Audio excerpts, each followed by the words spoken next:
Moses went to the mountain, and God spoke unto him. Moses, this is the Lord thy God, commanding you to obey my law. I shall give you my laws, and you shall take them unto the people. Oh, hear me! All pay heed! The Lord Jehovah, has given unto you these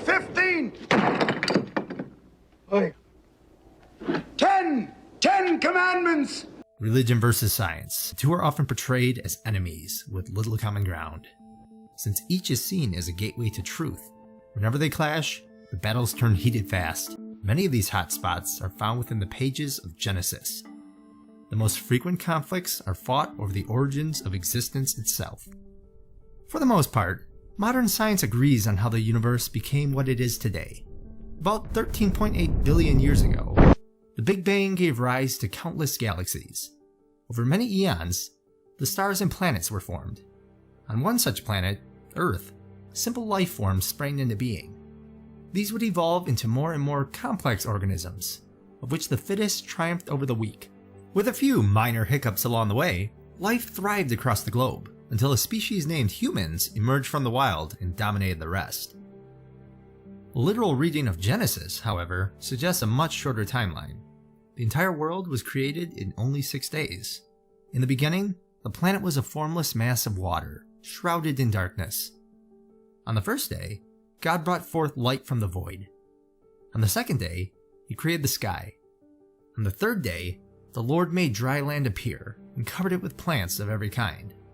On the fourth day, God placed the sun and the moon in the starry heavens to mark the passing of the days and months. On the fifth day, God formed both the creatures of the deep and of the air.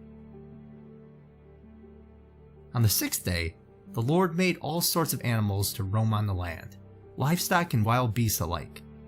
Last but not least, God formed man and woman to subdue all lesser beings. Since the earliest days of the church, there has been much debate about just how literally to read the story of Genesis. A number of ancient readers didn't view it as an historical account, including the renowned theologian St. Augustine. He saw several reasons why the text made much more sense as an allegory. For one, he argued that an omnipotent creator wouldn't need 6 days to build the world. God would have simply called everything into existence at once. Augustine also found clues within the text itself, such as how the narrative frames each day as morning and then evening, which even the most primitive cultures based upon the rising and setting of the sun. Yet according to Genesis, God didn't give the earth a sun until the 4th day. So then how could a day in Genesis mean what we think of as a day? After all, since the Bible claims a day to the Lord is like 1,000 years, God must have a different conception of time than humans. So then can Genesis be reconciled with evolution? Many believe it can. As an allegory, Genesis matches evolution remarkably well, more closely than any other sacred tradition for how life came to be. Here's how. On the first day, God said, "Let there be light." In the beginning, Earth's surface was flooded with water. And so, on the second day, the Lord separated the waters and created the sky, giving Earth an atmosphere. On the third day, he made dry land to appear from the ocean. He then made plants to grow upon the bare ground. While the sun did provide some energy to the planet, the days used to be much shorter at first, scarcely over 4 hours. And so on the 4th day, God brought the sun and moon into alignment with the earth, setting the length of days and months as they are now. On the 5th day, God brought forth animals to the world. He made fish and marine life to teem beneath the waves. The first winged creatures also appeared and took flight. On the 6th day, some animals migrated onto dry land and developed into countless new kinds: amphibians, then reptiles, and finally mammals, which grew ever more intelligent over the eras, culminating in the smartest creature of them all, humans. Some argue that evolution denies any unique relationship between people and God. For if humans are just a speck on this vast timescale, merely one species among billions, then what makes us special? Because we clearly are special compared to the rest, far more like God than any other mortal beings before us, capable of reason and compassion, language and civilization, music and art.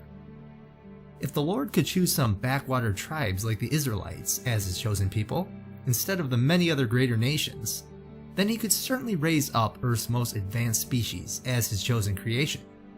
Whether God made humans by design or by chance, the end result wouldn't change. He still adopted humans to be his own. Although if the creation of the universe was so drawn out and complex, that begs the question, why doesn't Genesis simply depict what actually happened, instead of cloaking the truth in metaphor?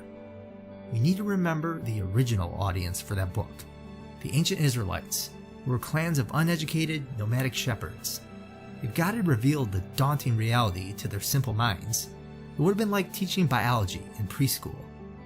That's the reason why Jesus often taught in parables, because his audience couldn't otherwise grasp deeper ideas. It provided them with the basics until they were ready to discover the details. Was Genesis meant to serve the same purpose?